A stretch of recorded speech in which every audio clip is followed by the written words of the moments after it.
নমস্কাৰ, মোৰ চেনেললৈ আপোনালোকক আদৰণি জনালোঁ। আজি আমি গাজৰৰ হালোৱা মাইক্ৰ'ভেনৰ সহায়ত বনাম। ইয়াৰ বাবে সামগ্ৰীৰ প্ৰয়োজন হ'ব গাজৰ 1 কিলো, আগতে মই ৰুকি লৈছোঁ, পাউডাৰ গাখীৰ 150 গ্ৰাম, চেনি প্ৰায় 12 চামুচ, বাটাৰ 50 গ্ৰাম, গৰুৰ ঘিউ 2 চামুচ, ড্ৰাই ফ্ৰুটছৰ বাবে কাজু বাদাম আৰু কিচমিচ কেইটামান, ইলাচি 2-3টা।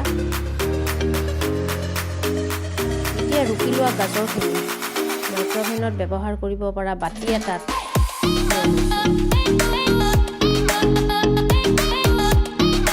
ইয়াৰ লগত পাউডাৰ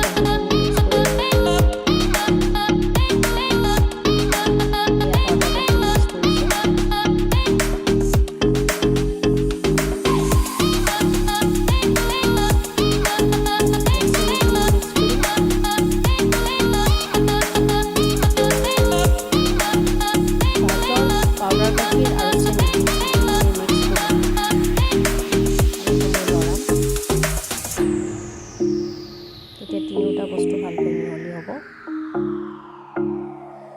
এতিয়া মাইক্ৰ'ভেনত 900 ৱাটত গাজৰখিনি দি দিলোঁ প্ৰায় 5 মিনিটছৰ বাবে।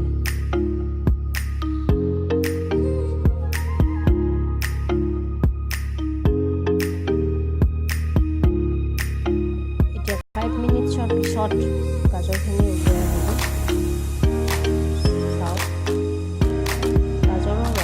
পাউডাৰ গাখীৰ আৰু চেনি প্ৰায় মিহলি হৈ আহিছে। এতিয়া বাটাৰখিনি কাটি লৈ গাজৰৰ লগত মিহলাম।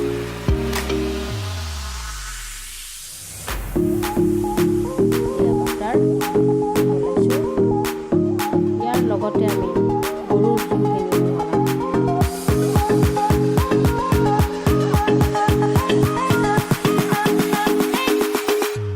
2 চামুচ গৰুৰ ঘিউ, বাটাৰ 50 গ্ৰাম,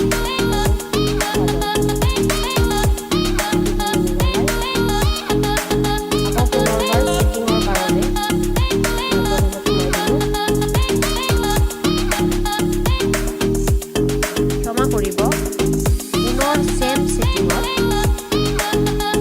8 মিনিটৰ বাবে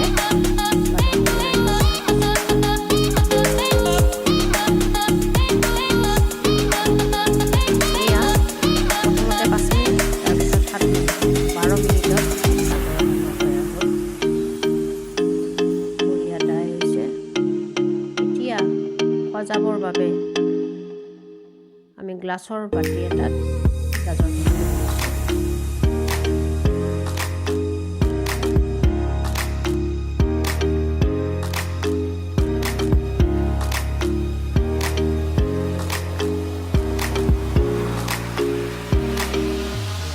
এতিয়া আমি ড্ৰাই ফ্ৰুটছ ল'ম।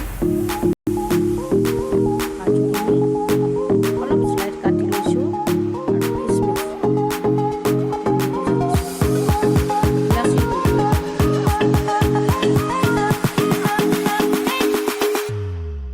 গাজৰৰ হালোৱা